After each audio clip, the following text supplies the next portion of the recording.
Mesdames, Messieurs, bonjour. Nous sommes installés ici au Palais des Sports René Bougnol de Montpellier pour un débat autour du grand défi Vivez Bougez, ce grand défi qui a réuni plus de 19 000 enfants cette année. Et d'ailleurs, en ce moment, 1000 enfants à côté font des activités. On va en parler dans quelques secondes. Pour cette première table ronde, j'accueille 4 invités que l'on connaît bien. On a l'habitude à Midi Libre de les interviewer à la fois dans nos journaux et sur nos plateaux télé.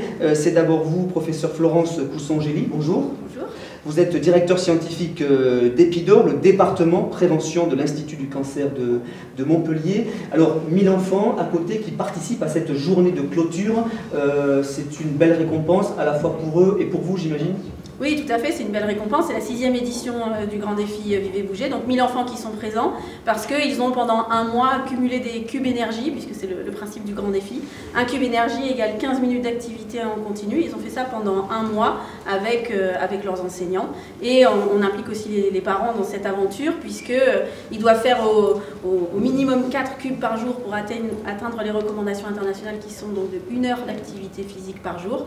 Et s'ils le font avec papa, maman, on cumule les cubes de papa et maman, donc toute la famille est impliquée. Qu'est-ce qu'ils gagnent à l'issue? Devenir ici, tout simplement. La grande récompense. Ouais. Ils gagnent pour leur santé, bien entendu, et ils gagnent aussi un esprit collectif. Et c'est un message qui est très positif aussi vis-à-vis de cette promotion de l'activité physique pendant ce mois du grand défi. Alors on le dit au sein de ce service prévention de l'ICM de Montpellier, dans prévention, il y a prévention, donc il y a des messages souvent qui sont répétés à la fois aux enfants et aux familles. Oui, c'est ça. Alors, à Epidor, effectivement, on s'intéresse à la prévention par rapport au cancer, donc sur différents déterminants, et l'activité physique est un des déterminants importants. Donc, c'est un des facteurs de risque pour le développement de certains cancers. Est-ce que c'est nouveau, cette stratégie autour de l'activité physique? Est-ce qu'il y a besoin souvent de le rappeler auprès des publics les plus jeunes? Malheureusement, on a une augmentation de la sédentarité, c'est-à-dire qu'on a beaucoup d'enfants maintenant qui passent beaucoup de temps sur les tablettes, devant la télé, les ordinateurs. Donc il y a à la fois essayer de diminuer cette sédentarité et à la fois d'augmenter l'activité physique. C'est pas forcément relié, c'est-à-dire qu'on peut faire beaucoup d'activité physique et avoir quand même des temps de sédentarité importants. Donc on veut vraiment agir sur ces deux aspects-là. Alors on voit bien que ce grand défi Vivez Bougez s'intègre dans une politique plus large de santé qui est menée à la fois dans ce département et puis dans la région. Oui, tout à fait. Mme vous en parlera. Mais vous, en tout cas, vous l'avez intégré parfaitement dans toute une stratégie de santé. Oui, voilà. Alors, Epidor, effectivement, est basé à Montpellier, mais on va agir et on essaie d'agir sur toute la région Occitanie. Et c'est le principe du grand défi, puisque donc là, pour l'instant, c'est en partenariat avec l'Académie de Montpellier. Donc, ce sont toutes les écoles de l'Académie de Montpellier qui peuvent participer au grand défi. Donc, c'est pour ça qu'on a plus de 19 000 enfants qui ont fait cette année le grand défi. Et donc, notre objectif, bien sûr, c'est d'agrandir et d'inclure toute la région Occitanie. Alors, en effet, Catherine Chaumin, vous êtes directrice de la santé publique de l'ARS Occitanie. On parle d'alimentation, on parle d'activité physique. Comment vous traduisez ça concrètement sur ce territoire régional ? Alors, il faut quand même rappeler que l'activité physique et l'alimentation sont des déterminants importants de la santé, quel que soit l'âge. On a de nombreuses études scientifiques qui ont montré l'impact soit comme facteur de protection, soit comme facteur de risque sur des maladies chroniques, l'obésité, le cancer, l'ostéoporose. Si on parle de l'activité physique a un impact aussi sur la qualité de vie, sur le sommeil. Et ce qui est important aussi de dire, c'est que si on prend le cas de l'obésité et du surpoids, on peut l'utiliser comme prévention, on peut l'utiliser aussi dans le traitement, et il est important aussi d'agir dès le plus jeune âge. Oui, alors ça on voit bien, hein. Dès l'école, on rappelle, et ça c'est vraiment le principe de l'ARS, de rappeler des messages. Et c'est le principe du grand défi, puisque vous avez des jeunes à l'école. Et la question de l'obésité, là aussi c'est une priorité à l'ARS. Tout à fait. En Occitanie, même si on a des chiffres qui sont moins alarmants que dans le reste de la France, on a encore du surpoids et de l'obésité chez les jeunes notamment, et il est important de lutter contre ce surpoids et cette obésité dès le plus jeune âge, comme je vous le disais tout à l'heure. Alors je vais faire le lien tout à l'heure avec l'éducation nationale, mais vous-même, vous pouvez nous dire comment se lient les deux, la santé et l'éducation. Comment vous faites à l'ARS? Si vous voulez, on est ensemble, hein, on est même avec le sport, regardez, on est tous les trois avec vous, et donc on fait des programmes communs pour mener des actions communes et pour être plus efficace. Alors Jean-Louis Boumégas, vous êtes enseignant, détaché au sein d'Epidor, responsable du centre de ressources prévention santé. sein de cet organisme. Comment concrètement ça se passe avec les jeunes? Expliquez-nous. Et référent académique donc pour le Grand Défi Vivez Bouger. Absolument. Puisque c'est un programme académique de l'Académie de Montpellier, donc qui correspond à l'ancienne région Languedoc-Roussillon. Donc effectivement, d'abord il faut rappeler qu'il y a un cadre au sein de l'éducation nationale qui s'appelle le parcours éducatif de santé. Vous savez que tous les établissements doivent mettre en place un parcours éducatif de santé qui part de l'école maternelle et ensuite jusqu'au secondaire, jusqu'au lycée. Dans ce parcours éducatif de santé, vous avez bien sûr l'alimentation et l'activité physique qui sont parmi les piliers principaux, même s'il y a aussi d'autres choses, il y a les addictions, il y a le comportement, enfin il y a beaucoup d'aspects, mais évidemment alimentation et activité physique, c'est les deux piliers fondamentaux. Donc nous, là, le public du Grand Défi Vivez Bouger, vous le voyez, c'est un public scolaire, on disait tout à l'heure, plus de 19 000 enfants dans cette académie. C'est un effectif qui augmente année après année. 150 écoles, 80 communes. C'est ça, 80 communes, 150 écoles, 800 classes et 19 000 enfants. Est-ce que c'est facile de fédérer le monde de l'éducation nationale, les enseignants? Ils ont compris la priorité, la nécessité de le faire? Alors, il y a d'abord ces volontaires. Donc, le chiffre qu'on vous donne, ce sont uniquement des volontaires. On essaye de faire une promotion interne à l'académie et puis aussi de développer les partenariats, on le disait, avec la jeunesse et les sports, donc derrière les clubs sportifs, les fédérations, mais aussi les communes. Et c'est important, c'est, si vous voulez, le fait de fédérer tous les acteurs éducatifs, finalement les parents, les animateurs sportifs, les enseignants, qui permet de promouvoir vraiment une démarche santé. J'insisterai simplement sur un point, c'est une politique éducative. Il ne s'agit pas simplement de donner des consignes en matière de santé, ou dire il faut faire ceci, cela, ça ne marche pas. Les consignes, ça ne marche pas. Ce qui marche, c'est de responsabiliser les enfants, donc d'avoir un programme où on leur montre, si vous voulez, la nécessité d'avoir une activité physique, on essaye de les rendre responsables, donc acteurs de leur santé. C'est vraiment un travail éducatif, encore une fois, pas un travail dogmatique qui consiste à donner des consignes. Et il y a des résultats concrets, parce que vous voyez une évolution des mentalités, on peut dire ça? Alors, il y a une évolution des comportements, c'est comme ça qu'on le mesure. Vous savez que le Grand Défi, c'est ancré à la fois sur le plan pédagogique, la présence des enseignants est là pour ça, mais aussi sur le plan scientifique. Et il y a une recherche qui accompagne cette action, qui a montré qu'on a effectivement une modification du comportement des enfants qui ont participé au Grand Défi. Donc ce sont des enfants qui vont prendre l'habitude d'avoir davantage d'activité physique. Et c'est le but. Si on arrive à modifier le comportement des enfants, on sait que ce seront aussi des adultes plus actifs et donc en meilleure santé. Docteur Olivier Coste, vous êtes médecin conseiller auprès du directeur régional de la Direction régionale de la jeunesse, des sports et de la cohésion sociale. De la région Occitanie. En effet, finalement, est-ce que vous êtes la boucle vous terminez la boucle de ce qu'on vient de décrire? Comment vous participez, comment vous accompagnez l'éducation nationale, la santé? Et puis d'abord, quel est votre rôle dans tout cela? Je pense qu'on a tous le même objectif, c'est vraiment remettre en activité et faire en sorte que les enfants suivent les recommandations qu'on a aujourd'hui, puisqu'il y a vraiment un lien entre être actif, ne pas être sédentaire et des déterminants de santé, être en bonne santé. Et on sait aujourd'hui que malheureusement les jeunes générations, donc celles qui participent entre autres au Grand Défi, sont de moins en moins actives, plus sédentaires que les générations précédentes, et puis surtout un peu en moins bonne condition physique. C'est-à-dire la notion d'endurance, entre autres de force musculaire, qu'on peut tout à fait apprécier à cet âge-là. Et la condition physique, elle est intimement liée aussi à la santé, à la survie d'une maladie chronique, voire l'espérance de vie, mais ça c'est un petit peu éloigné de chacun d'entre nous. Donc aujourd'hui, puisque nous sommes un service déconcentré de l'État, mais lié fortement au ministère chargé des sports, alors on se dégage aussi un petit peu du sport, on parle d'activité physique. C'est un terme important. L'activité physique est une dimension beaucoup plus large que la notion de sport qui peut se pratiquer au sein des clubs, entre autres, de manière compétitive plutôt. L'activité physique, c'est ce qu'on fait au quotidien. C'est à la fois, pour les enfants, c'est être à la récréation, courir à la récréation, rentrer chez soi et participer avec ses parents à des activités, quelles qu'elles soient. On a parlé du rôle de l'éducation nationale, le rôle des clubs sportifs, des associations sportives, j'imagine que c'est majeur là aussi, et dans cette région pour venir et accompagner les plus jeunes. Tout à fait, même si au départ on n'avait pas inclus dès 2012, hein, puisque le Grand Défi date de 2012, du moins en Languedoc-Roussillon et aujourd'hui en région Occitanie. On les inclut petit à petit.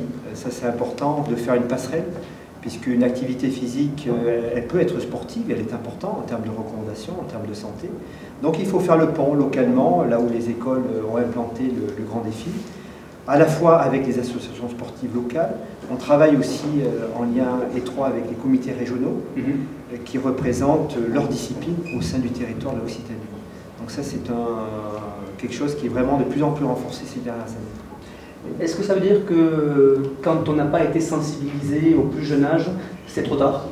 Quand on a 20 ans, 25 ans, est-ce que ça veut dire que c'est des messages aussi alarmants qu'il faut passer aux plus jeunes et aux parents? Alors, là où c'est alarmant, c'est que la sédentarité augmente. Il y a des études, pas en France, mais dans les pays anglo-saxons, qui ont montré que la génération actuelle a perdu 20% de capacité physique qu'on mesure aux capacités respiratoires et à l'endurance. Donc on sait qu'il y a massivement une chute dans la sédentarité, c'est l'évolution, les jeux, les écrans, etc. Ce qu'on sait ensuite, il y a des études qui l'ont montré, c'est qu'un enfant qui n'a pas été actif ne sera pas un adulte actif. C'est très difficile à rattraper.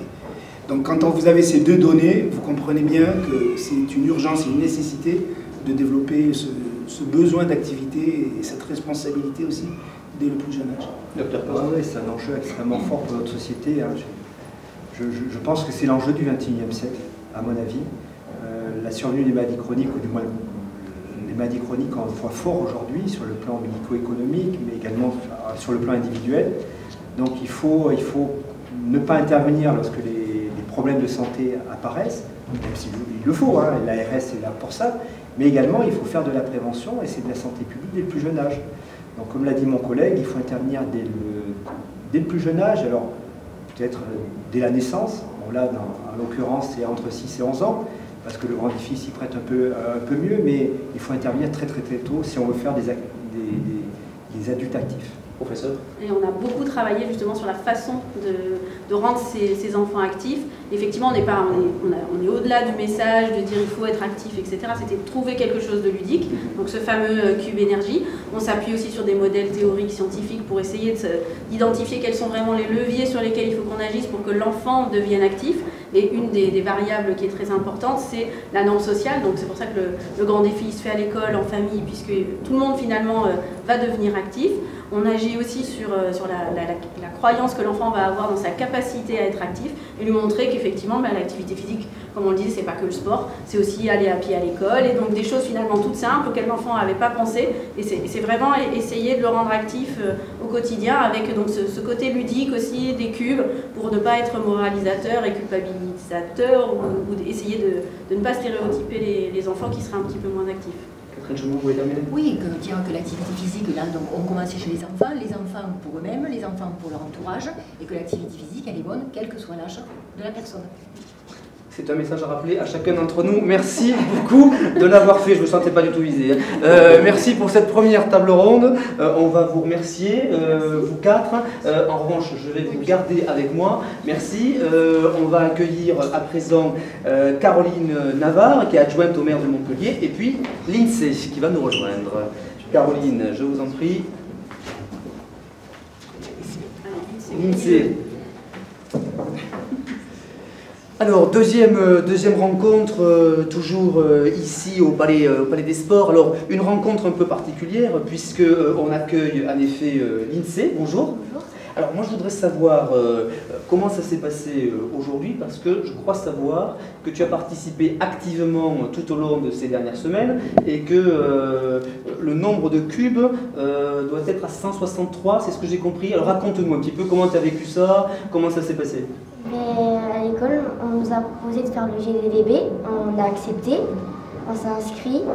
Ensuite, la maîtresse nous avait donné un cahier et on pouvait avoir des cubes dans la cour. On a couru dans la cour 15 minutes sans s'arrêter. À la fin de la cour, et ben on a bu, parce qu'il faut boire vraiment beaucoup. Ensuite, en dehors de l'école, Et moi, avec ma famille, on va faire du sport, 15 minutes. Et comme avec la famille, ça compte, et en tout, j'ai gagné 15 cubes. 5 Donc tu as vraiment convaincu toute la famille, ton entourage, de participer à ce défi? Oui. Est-ce que sans l'école, sans ce défi, est-ce que tu aurais été sensibilisé au sport? Est-ce que tu fais du sport? Est-ce que l'activité physique, c'est quelque chose d'important pour toi? Pour moi, oui, c'est vraiment important pour moi. Parce que moi, je fais beaucoup de foot et j'ai pas envie d'arrêter ce sport parce qu'il me tient vraiment à cœur. D'accord, donc il faut être en forme et il faut faire du sport régulièrement. Est-ce que c'est le cas de tes camarades de classe? Est-ce que vous vivez ça comme un challenge, une compétition? Un challenge, ouais. C'est pour s'amuser aussi. Quand vous entendez ça, professeur Caroline Navarre, je vois beaucoup de sourires, beaucoup d'enthousiasme, ça vous fait plaisir évidemment, Caroline? Ah ben oui, on est ravis d'entendre ce témoignage, parce que c'est vraiment le but de ce grand défi, c'est que les jeunes prennent conscience de l'importance de l'activité physique, mais aussi qu'ils amènent ceux qui ont moins envie de le faire, c'est-à-dire leur famille parfois, et certains camarades qui n'ont pas spécialement envie de faire du foot, mais du coup ils vont les entraîner, et c'est ça qu'on recherche dans ce projet. Alors Grand Défi Vivez Bougez, il est décliné à Montpellier. Parlez-nous de ce beau projet qui est conduit à Montpellier. Alors c'est vrai que en fait c'est l'ICM qui porte le projet, mais nous on est associés depuis le début, surtout dans le projet de la grande récompense, mais on a un autre projet, parce qu'il faut c'est vrai qu'on a mis, M. Sorel a mis la santé au cœur même de la politique publique, et on mène beaucoup d'actions de prévention avec ICM et Pidor. On fédère les acteurs locaux et on a un beau projet qui s'appelle J'agis pour ma santé.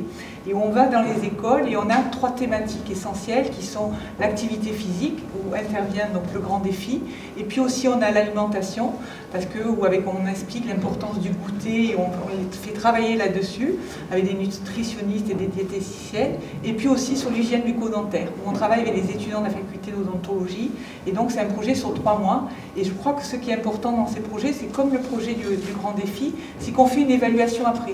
C'est-à-dire qu'on va pendant 3 mois, on fait des actions, et après en septembre, on va voir si ça a marché. C'est-à-dire si les enfants ont continué à faire l'activité physique, s'ils ont continué à se brosser correctement les dents. Enfin voilà, on fait vraiment cette évaluation, et je crois que c'est ça ce qui est essentiel aujourd'hui en santé publique. Oui, c'est vrai, professeur Cossongeli, qu'il y a toutes ces actions qui sont menées, et puis il y a une question qui se pose, c'est est-ce que ça marche? Que dit la recherche? Quels sont les résultats? Est-ce que vous avez des données que vous pouvez nous livrer?